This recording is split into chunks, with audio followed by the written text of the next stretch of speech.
तो ये डॉक्यूमेंट्रीज़ वगैरह जैसे जो बातें चली, फिर किताबें भी कई लिखी गईं और धीरे-धीरे एक माहौल जैसा चलता है, जैसे आजकल तो paid promotion, image enhancing agency, जो इमेज टार्निशिंग एजेंसी सब चलती हैं, तो करीब-करीब चारों तरफ ऐसा वातावरण चलने लगता है। ओशो एक विचार की क्रांति है। ओशो विचार करने की शक्ति, साहस और क्षमता देते हैं, इसीलिए लोग घबराते हैं कि लोग अपने आप विचार करने लगे तो मुश्किल होगी।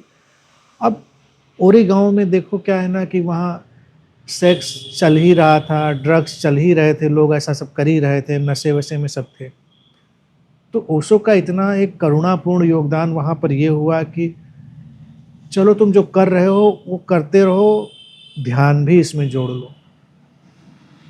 तुम शराब पीते हो, सिगरेट पीते हो, ड्रग्स लेते हो, हम तुमको रोकने नहीं आ रहे हैं, हम सुधार आंदोलन नहीं चलाएँगे, हम कहते हैं ध्यान भी जोड़ो। क्योंकि वो जानते हैं ध्यान की ताकत धीरे-धीरे आगे निकल जाएगी।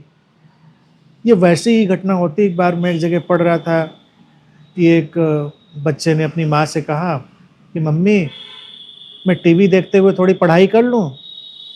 मैंने कहा चुप, बदमाश, पढ़ाई कर पहले, टीवी देखने की लगी रहती तो उसको।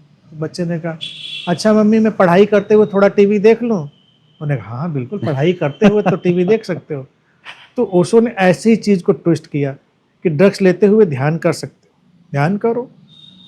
वो ये नहीं कह रहे थे कि ध्यान करते हुए ड्रग्स लो, वो ये नहीं कह रहे थे कि ध्यान करते हुए तुम बेविचार करो, तुम लिप्त ही हो बहुत सारी चीज़ों में, उसमें ध्यान भी जोड़ लो। तो ध्यान की आग धीरे धीरे करके व्यर्थ को भस्म करेगी और सार्थक को सामने लाएगी। तो ये उनका करुणापूर्ण ट्विस्ट था। लोग कैसे देखते हैं ये तो उनके नज़रिए की बात है। तो ये उनके बहुत ही करुणापूर्ण, मानवीय और एक अच्छे गुरु, एक बड़े हार्दिक गुरु की छवि को सामने लाता है।